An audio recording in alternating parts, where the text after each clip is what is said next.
प्रदेश सरकार ने कुछ आंगनबाड़ी केंद्रों को सक्षम केंद्र घोषित कर हाईटेक बनाने का लक्ष्य रखा था। इन केंद्रों में बच्चों के विकास और शिक्षा को बढ़ावा देने के लिए टीवी और आरओ लगाने की योजना भी थी, लेकिन जमीन पर हालात कुछ और ही कहानी बता रहे हैं।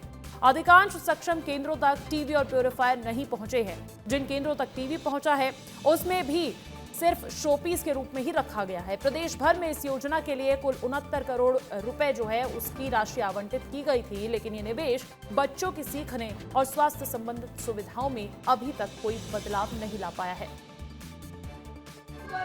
मैम अभी 10-12 दिन ही हुए। आरू कहाँ गया? आरू अभी नहीं मिला है। तो आरू नहीं मिलने को लेकर कोई जानकारी दी गई थी क्या? हाँ अभी मिलने वाला है, बोला गया है कि मिलेगा। कब तक मिल जाएगा? अब ये तो नहीं बता सकते मैम मैं।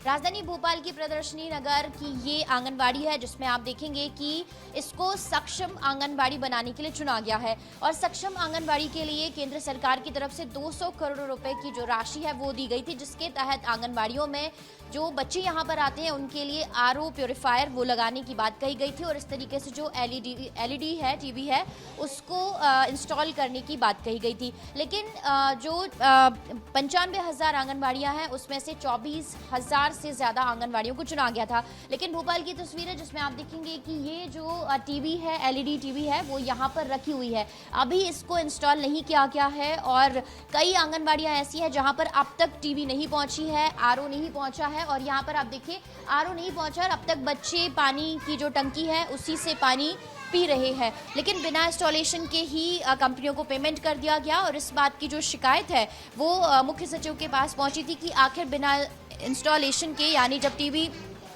लगाई नहीं गई है, आरओ पहुंचा नहीं है, तो ऐसे में पेमेंट कैसे हो गया और इसको लेकर अब कई तरह के सवाल खड़े हो रहे हैं। कैमरा पर्सन विवेक के साथ रंजना दुबे, विस्तार न्यूज़, भोपाल।